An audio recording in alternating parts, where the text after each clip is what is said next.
Homeward Bound, April 7. Satan can't make you sin. Away with you, Satan, for it is written, "You shall worship the Lord your God." Matthew 4, verse 10. The tempter can never compel us to do evil. He cannot control minds unless they are yielded to his control. The will must consent. Faith must let go its hold upon Christ before Satan can exercise his power upon us. But every sinful desire we cherish affords him a foothold. Every point in which we fail of meeting the divine standard is an open door by which he can enter to tempt and destroy us. And every failure or defeat on our part gives occasion for him to reproach Christ. When Satan quoted the promise, "He shall give his angels charge over thee," he omitted the words, "to keep thee in all thy ways," that is, in all the ways of God's choosing. Jesus refused to go outside the path of obedience. While manifesting perfect trust in his Father, he would not place himself unbidden in a position that would necessitate the interposition of his Father to save him from death.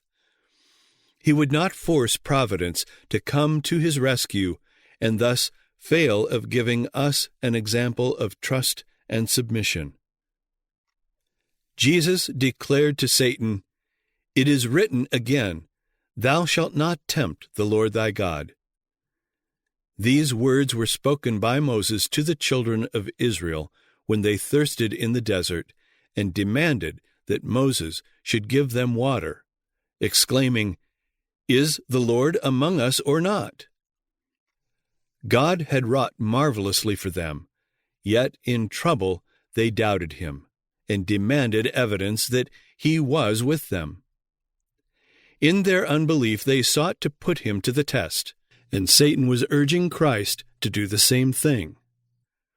God had already testified that Jesus was his Son, and now to ask for proof that he was the Son of God would be putting God's word to the test, tempting him. And the same would be true of asking for that which God had not promised. It would manifest distrust and be really proving or tempting him.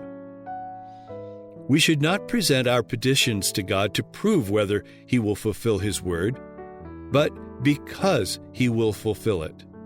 Not to prove that he loves us, but because he loves us.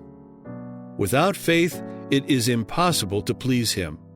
For he that cometh to God must believe that he is, and that he is a rewarder of them that diligently seek him. But faith is in no sense allied to presumption. Only those who have true faith are secure against presumption.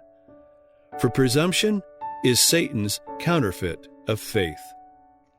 The Desire of Ages, pages 125 and 126.